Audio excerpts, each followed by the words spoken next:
Today we have Anne Waddel from the Central Alberta Pregnancy Care Centre with us. We've been looking forward to this presentation for a while and are really glad to have Anne here. Following her presentation when she's done, we're going to have a quick question and answer period. So if you do have any questions, on the right hand of the screen, can you please just put them in the chat, and then when we're done, I'll just do all the asking. That way we don't have a bunch of people talking at once. So with that, Anne, the floor is yours. Wonderful. Thank you so much. And thanks for the invitation to share this great work of the Central Alberta Pregnancy Care Centre. I understand that some of you have never heard and not aware of the work we do. And some of you might be a little bit more aware and might have been at our Stettler fundraising event we had this winter. But it is such a critical work. And I don't know, but most of us most likely would have been impacted with some of the aspect of the work that we do through either single parenting, unplanned pregnancy, abortion, adoption, and on and on. It is a critical work. So thank you again for the privilege. And my goal today is just to make sure that you know a little bit more. It'll be hard to do in a short time, but you'll know us also accurately, and also leave you with some tools to understand the issue of unplanned pregnancy and abortion. I think it's important to be comfortable to have those conversations. If nothing else, I'll leave you a little bit better equipped with the issues and how to turn around and be able to have healthy conversations with your loved ones and your community about the issues. And as always, I'm always available. We are too as a team for phone calls, for conversation, and when the time allows, for visits, for you to come and visit us in Red Deer or in other locations. So to go back a little bit on the history of the Central Alberta Pregnancy Care Centre, it came together when the group of concerned citizens, and I guess I can use the word used today, of shepherds, people wanting to honor God through this issue of abortion and unplanned pregnancy back in 1988. Which was the same year that Morgan Tyler started establishing some abortion clinics across Canada. And the heart of those individuals, being shepherd, was to say, well, it's one thing to women to have access to be able to terminate, but what are we going to do as a Christian community to come alongside and provide the support, the education, and the unconditional love and the much needed compassion to support them, to help them, to equip them. So that's how we came about here in Central Alberta, and pretty much the same time across Canada, where a few key centers started being developed. And the primary goal is to offer support and education and referrals needed to equip men and women and families impacted with an unplanned pregnancy to make well-informed choices, with accurate information to make well-informed choices. And in our heart, again, is then we're able to love unconditionally no matter what they choose to do. So it's very important that we learn to do that. Women face some very difficult circumstances, and not to take away with this COVID-19 now, it brings pregnancies, not just the unplanned ones, but what would have been a normal pregnancy now is facing some very difficult circumstances. And that women and families are turning to us for support in a time like this, wondering about the wisdom of carrying a pregnancy, the challenges of finances now being faced, and other logistics. So very important work. So I know through this season for us, we're busier and we're carrying on with this great work.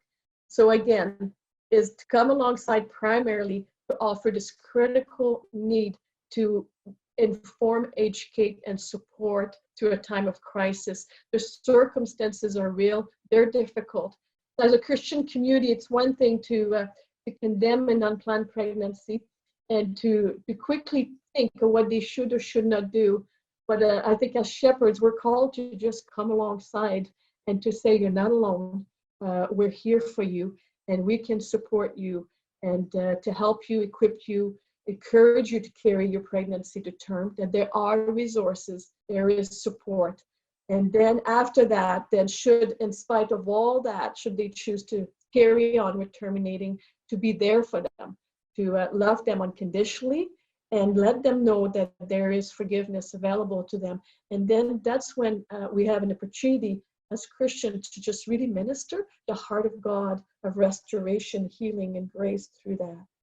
Because I know there's some children in the room, but the reality and the difficult stat to learn and to remember is that 1 of the 4 women has experienced terminating her pregnancy. 1 of the 4 women. And it's probably no different in this chat room this morning, or within your church, within your community, your own family. The very difficult stats, and I can tell you, it's not just a stat, it is real. When I speak in churches, often at the back of the church, at the end, women will come and turn because they've heard now that they say, I'm not alone. Other women have experienced that, and be able to come and share their stories. And it's critical because we do want these women to find healing and restoration from that. We don't want them to carry that burden.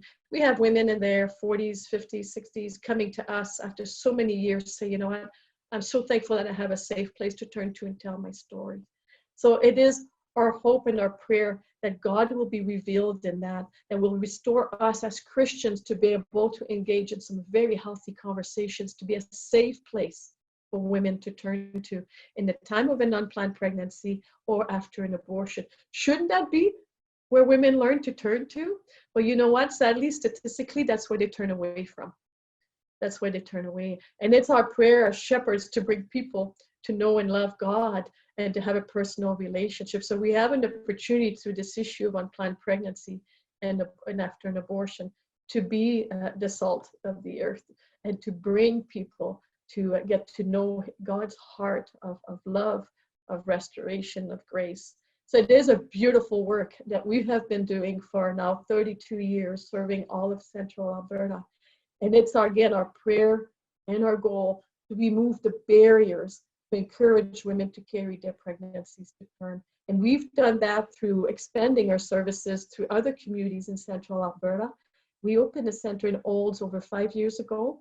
Now we've been in Rocky Mountain House for just over 3 years, and we've just started the groundwork into Stettler, where we had our first fundraising event, and tried to grow the resources to hire a director and to be present in the community. And also we've just last year into Drumheller, we were able to expand, because when a woman faces crisis and difficult circumstances, she needs to have readily access to the support, the education, the referral needed to overcome her difficult circumstances. Otherwise, she's left to think and to do what she feels is best in her mind, or what other well-meaning people in her community will suggest that she does or take care. It is a very challenging time, and even when you have the values of being a pro-life in your values, that you are being challenged. And sometimes, unless you're educated on the fetal development or the risks of procedures of an abortion or the option of adoption, you're left thinking that it will be a quick fix, make it go away solution, and move into that difficult choice to make. Such an important work. There's lots to be said. So to remember that 1 out of 4 women has been, so I want to encourage you, after today, or if we need to talk more about it, remember that your words, your attitude, your heart around the issue is critical. It's critical to these women that have experienced an abortion, to bring healing to them and not add to some of the guilt or shame they could be experiencing. Just remember that. And if you need help with tweaking your heart in that way, I'm happy to have more conversations with you to help you do that.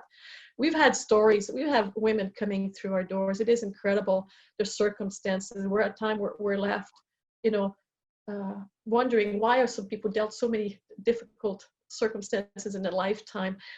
2 stories this year that we've faced of women choosing to want to terminate out of love. People say, well, that's not an act of love. Well, we've had a woman come to us. She had been sexually abused since the age of 4, got into the foster care. After foster care homes, there's some really good ones, but she had some challenges through that, and then ended up on the street with drug addictions, and in a community where she was a victim of sex trade and on and on. Found herself pregnant and made her way to ask for help. And the world that she knows, the world that she grew up in is not a world that she wanted to bring her child into. She said, there's no way, I want to spare this child. And she thought that by terminating, that would be the loving way to spare this child for the world that she knows. But you know what? When someone comes along and hears her out and love her unconditionally and paint a picture of hope, paint a picture of a community that cares and that's willing to support her, to help her with the resources, that makes a big difference. And that's the opportunity that we have to do through the work that we do. Another story is a daughter of a pastor that moved away from home to go to university, and that very honored her faith through high school and all, kept herself pure. But through the challenges of being away from home and the lifestyle of a college living and all that, had a boyfriend and found herself pregnant. Well, she had heard her father preach from the pulpit about sex before marriage, about abortion, and on and on. And the guilt, the shame, the burden she carried, she considered terminating her pregnancy just to spare her dad, her mom, her congregation, the embarrassment and the shame to find out that she was pregnant. So again, it's by the grace of God, we know a miracle, and I think it's by accident, a divine appointment that an aunt came to visit and encouraged her to go visit the pregnancy care center in her community, and then was able to go back to her roots, her heart, her values, and that did not fit with that, and to provide the support and the ability to how to speak with their parents, how to approach them with the situation, and how to ultimately follow her core values to carry to term. It's a beautiful story now. Both children have been born, but because of someone coming along and be able to support them, love them unconditionally, and carry on. So those are two stories that shows you that how difficult the circumstances can be, and unless as a community we come along and say you're not alone and carry through with that, not just through the pregnancy, but after the baby's born, where are we to support them with the resources to help, the support they need to not just parent, but parent successfully as well. So much needed in every community for us to have a presence, and even more to have conversations like with you today to help you, to grow you in the issue, to be able to impact the men and women in your own community, your own friends, your own children, how to minister to them if they face similar circumstances. Because as a pregnancy care center, we can't be everywhere at all time, but if we could just grow and encourage our Christian community, our faith community, to really be the hands and feet and to really shine God's heart in the issue, the true heart of grace and love and compassion, man, we could go, that what will impact the issue of abortion. We just need to do that much better. You know, it's an issue that's been polarized. It's been made pro-life or pro-choice. There's been the extreme, there's been the battles have been going on for a long time. And I don't know how much those impacts have served, these extremes have served, meeting the woman's need that's caught in the middle of this debate. The women that come to us, that abortion be funded or not funded, legal or illegal, is irrelevant to their ability to make a decision. At the time, they're facing difficult circumstances, and they're needing to have the resources needed to make well-informed choices. And again, to be loved unconditionally, no matter what they choose to do. That's the impact. Statistically, when they come alongside, that be with a center or someone that can really support their nature, they will change their perception on their unplanned pregnancy. They will choose and have the courage, the energy to consider carrying to term, and in that way. So very important to remember. So the idea is in our conversation with the issue, we want to build bridges and not walls when we're faced with, we don't want to avoid the conversation. We want to be able to do healthy conversation around the issue and to really have a gracious heart. Again, I'm bringing that back, and that God is a big, loving God. Yes, it's not in His plan for women to choose to terminate. It's not in His design. But as human, when facing very difficult circumstances, that's where we need community. That's where we need to come together with no judgment and the support and the resources. We need to put our hands and feet where it needs to be. So great work. We've been blessed, privately funded. It's a community need met by the community. It's a testimony to the people we serve. to say, you know what, we're just the middleman. We're just what we're able to do. It's because the community believe in you. They think you're worth it, and they're contributing to this. Everybody cares. You're loved, and there is hope. There are a community of caring out there. So great work. So yes, carrying on, expanding what the resources are in the communities, and encouraging and training and our faith community to do the conversations a bit better.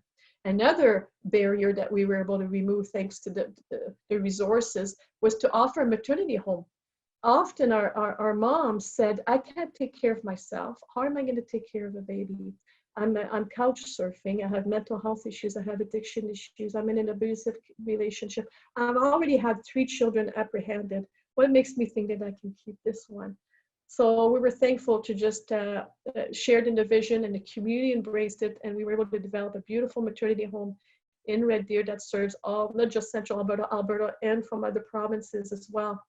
It is unique in North America, having the model of a pregnancy care center offering housing as an extended program to their services. And this allows them to come in through their pregnancies and be supported through a healthy, safe environment. You can't imagine the impact that has on the unborn child to have the mom removed from a very anxious, unsafe, abusive relationship for this unborn to grow and develop under a really loving, safe environment. And then that's our phase 1. And then in phase 2, after the baby's born, about 6 months of age, and she's mastered some key competencies, she can move into our phase 2, which are 1-bedroom apartments, totally equipped, ready to move in. And she can stay in there up to 2-3 years of the child's age, should she be pursuing a high school, college, university, learning a trade, or just pursuing some professional mental health to help her overcome some severe past trauma. Wow. As a Christian community, we are being the hands and feet. We're there to listen, to equip, to support, to educate. And then we're offering this beautiful place for them to be nurtured, to be loved, a safe place to learn to be equipped to parent successfully, or to place for adoption, which gives them the ability to discern that under a safe roof, their ability to do so. Not everybody has the ability, the means, or the mental health to do that safely and in a healthy way. So at that time, then we're able to just support them to the process of placing for adoption, and it also a loving choice. You know, we tell our moms and our dads when they come in that once it's unplanned, nothing is easy. There's no easy options. Single parenting's not easy. We know that placing for adoption is not easy, and they need to know that an abortion is not a quick fix, make it go away solution, because we see it. Women do come through our past abortion recovery and education program. So primarily we do options counseling. That's what we do. We offer, as I said, a post-abortion recovery program, and we also offer a steps to sexual health program, because 1 of the 3 of us have experienced sexual abuse, misuse, or trauma, and 1 of 6 men. So there is a need, and we find through our intakes that often that is a root of the challenges our moms and our clients are having is the past of a sexual abuse that leads them to making some unhealthy choices and lifestyle choices. So it is a much needed work, and I don't know how much time I have here. Pastor, yeah, you let me know. You give me a 2 or a 5, okay? Because I can go on for a long time. But much needed program, and right now through the COVID, we're providing the necessities of diapers, formula, wipes, much needed. People are out of work, and we're just pick up at the door. We have their care package ready for them. We have clothing for the up to 2 years old for children and babies, and we help out every way we can. So yes, here we are being shepherds in this issue of unplanned pregnancy and abortion. Thankful to be doing it. And some ways for you to be involved, should you be called. There's a lot of great work to be done out there. There's a lot of needs. And should that be something that tug at your heart, go to our Facebook page, Central Alberta Pregnancy Care Center. We have a page for every community, Stettler, Drumheller, Olds, and Rocky Mountain House as well. Like us so you can stay in touch. We're doing a lot of postings, a lot of videos, a lot of education right now, because that's where people have access to that. Go to our website, pregnancycare.ca.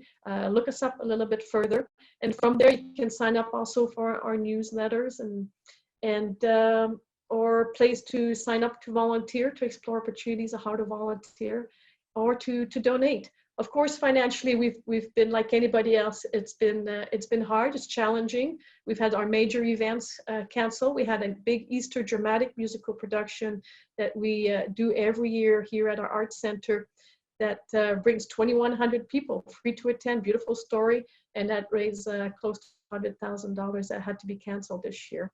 So we have been challenged, but we're doing our part. And you know, when God is in something, we have nothing to fear. We'll just carry on his great work and trust for his provision. This is needed. This is his work.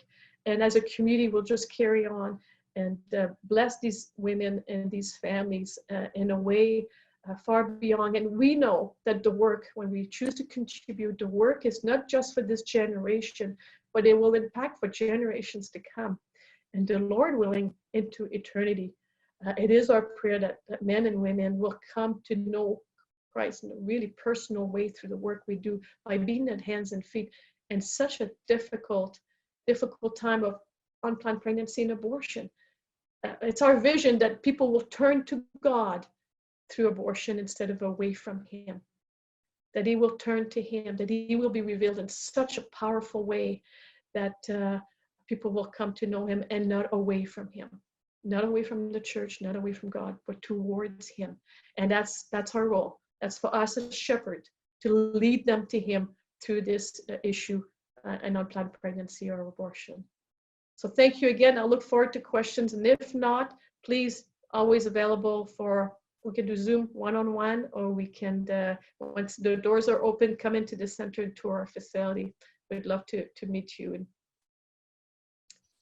Perfect. Thank you very much, Anne. Tons of great information and just great insight to what the organization does. We do have a few questions. The first one is, how can we make donations to the organization? Yes, thank you. Yeah, you could go to our website. There'll be a donate button there. That's the easiest way. You can mail checks. You can look up our address as well on pregnancycare.ca. And like was mentioned earlier, if by check or by email transfer to accounting@pregnancycare.ca, email transfers, again, it saves some of the fees. So there's many ways to do donations. Of course, should it be on your heart, monthly donors is a good way to bring some stability to our budget moving forward. But anything small or big, we know that people give as per their means, as per their called, and we've been well provided for, and we know God will continue to provide for us through that way. Perfect. With the 2 phases of the housing, how many apartments and homes are available to mothers? Very good. Yes, in phase 1, it's more of a community living. We have 4 rooms with private bathrooms. And they come in there pregnant. And then once they transition into phase 2, there's 7 one-bedroom apartments. So it was full at one point. Right now, because of COVID, our phase 1, we have a waiting list. The process of being able to admit them in is a little bit more complicated. Now we were able to find some shepherding homes where they can go into isolation for 14 days before they're able to come into the program. Okay. And on average, how many women does the society help throughout the year, or see throughout a year, a given year? Great questions.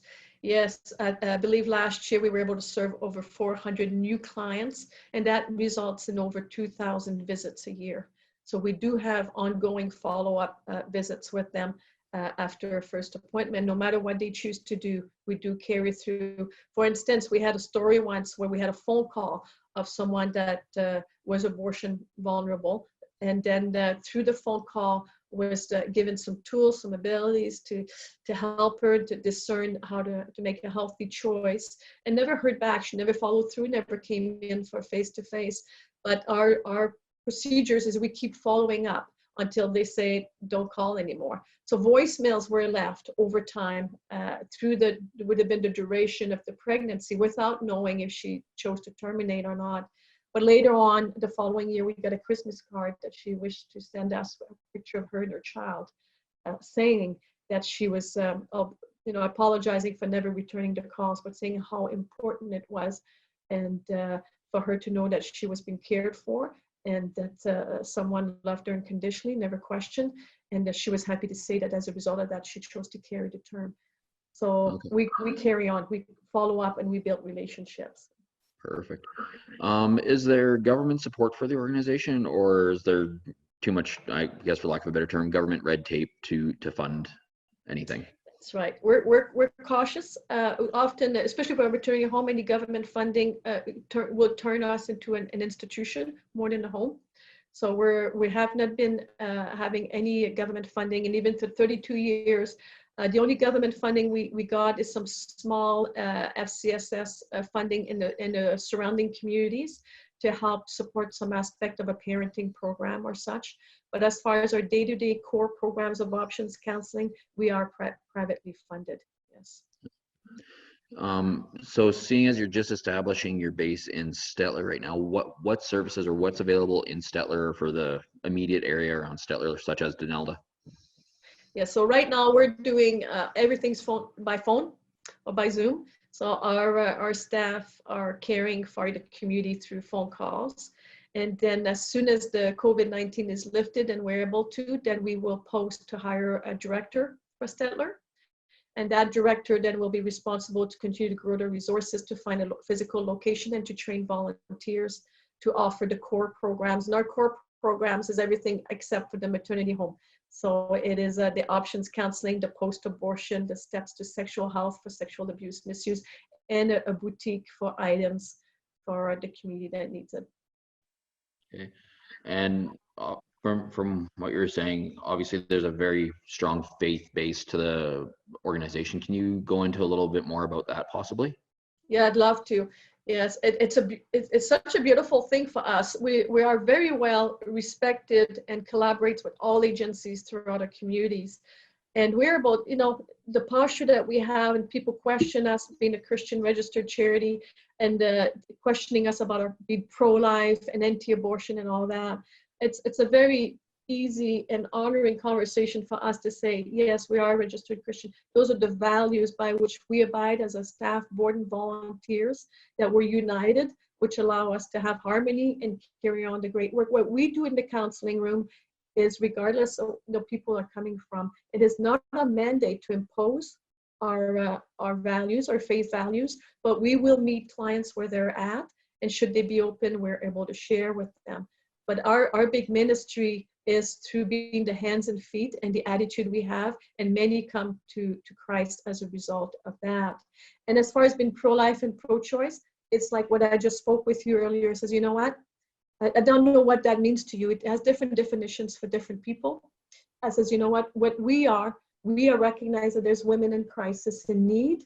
And unless someone comes alongside to help them with their difficult circumstances, that's primarily what their need is. So we are pro-life in the way we honor life, and we know that it's not in our God's design to choose to terminate, but we're able to love unconditionally no matter what they choose to do. And that's the God that we know. That's the gracious, forgiving God. And then we're able to share our faith through that no matter what. I sit with people that are pro-choice. I sit with people that are non-Christian, and they just love the work we do. They just love the work we do, and it makes sense. And they just wished more of us Christians would have more of an attitude of being non-judgmental and just be willing to come alongside to help. And unless we have a chance, I know it changed me to be involved. And most of our volunteers, when we come in to be involved, we come to give, but we're the ones that are changed through, and God really grows our heart through facing and meeting not just women, but men as well. And we have male volunteers as well, much needed to mentor these young men. We have men that comes to us, says, my girlfriend's pregnant, she wants to terminate. What's my rights? What's my role in all that? Unfortunately, they have no rights, but they have a role, and we're able to help them to man up and what she wants to hear and how we can help her. And that's very crucial by him, but often they have no role models, and they just don't know how to do fathering a baby well, or how to support her in a healthy way. Perfect. Does the organization provide ultrasound services? No, we don't. We refer them to do so. Yeah. Again, we cautious of using any technique that would sound or seem coercive, to try to manipulate her into a choice, because it is her choice. But we will equip her. We do share part of our information. We share fetal development information, and she needs to know. We'll ask her, what do you know about fetal development? Well, it's just a blob of tissue. There's nothing else. Do you mind if I share with you some accurate medical information? And what we go through to realize there's a heartbeat at 10 days and on is got much power and value. So those are accurate medical facts. And to Okay. encourage them, should you want to know more, please go back to your physician. You need an ultrasound or whatever, know that that's available to you. Okay. You touched on providing accurate medical facts. In Canada, what is the legal limit for how late in pregnancy you can have an abortion? Yeah, they will be done. There's no laws. There's no limits. It will be done to, yeah. Okay, right. There's no Determined. limit. There's no, yeah.